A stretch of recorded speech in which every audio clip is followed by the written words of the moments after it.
So the 13th Amendment, most people know the 13th Amendment is the amendment that abolished slavery.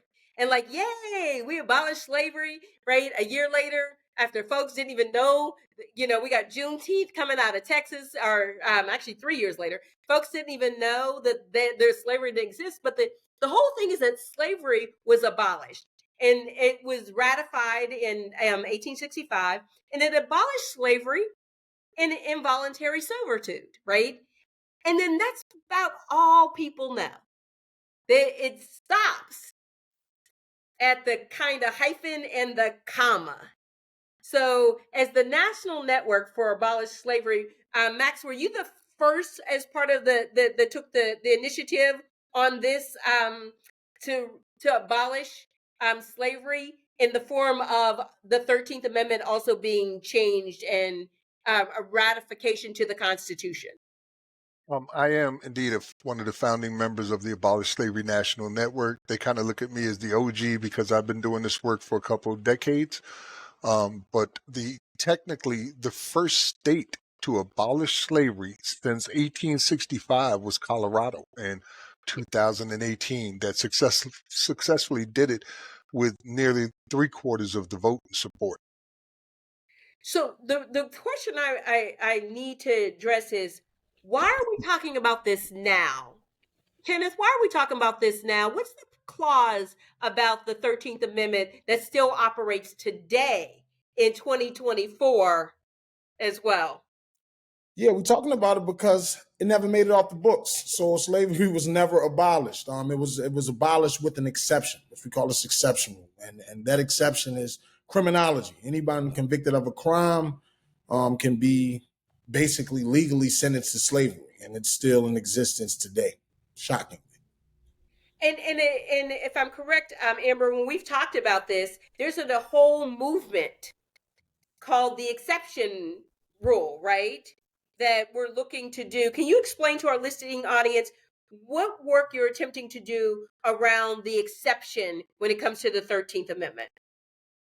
Okay, so slavery is abolished except when you are convicted of a crime, right? So that exception clause right there, those little words right there. I don't know how many people have seen the 13th. If you haven't, see it, please. But those words right there make slavery legal. So what we're trying to do is end that exception clause. So there's the movement, end the exception. So that's actually the national movement, which we are a part of also. And then we also have, I think, 20 plus states right now organizing. It's a whole movement. It's not just us, Abolish Slavery Virginia, by any means.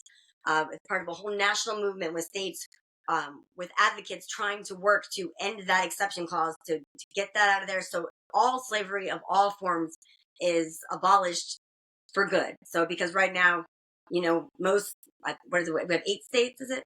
Right now where we have actually ended that exception, but we're still working through the legal implications of ending that exception there. But that's where we are in the fight right now.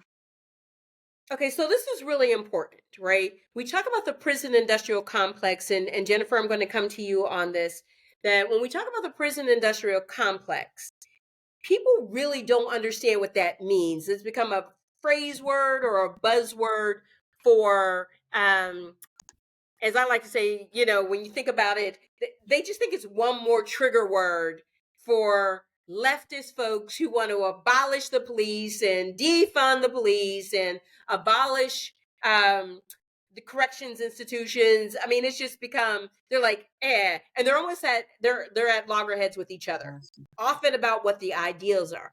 What does the Virginia Justice Alliance do to kind of decouple what you're trying to do around abolishing slavery and actually justice?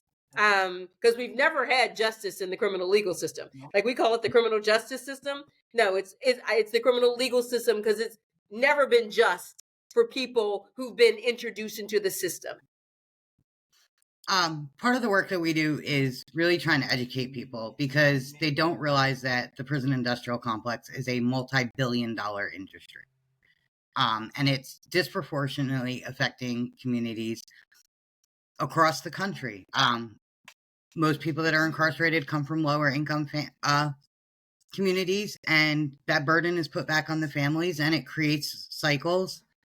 But it goes so much further. The factories that are on facilities, JPay, Securus, GTL, they all make millions of dollars off of vulnerable families. So we're working on that. And then we also have legislation, hopefully in January, to increase the minimum wage for incarcerated workers.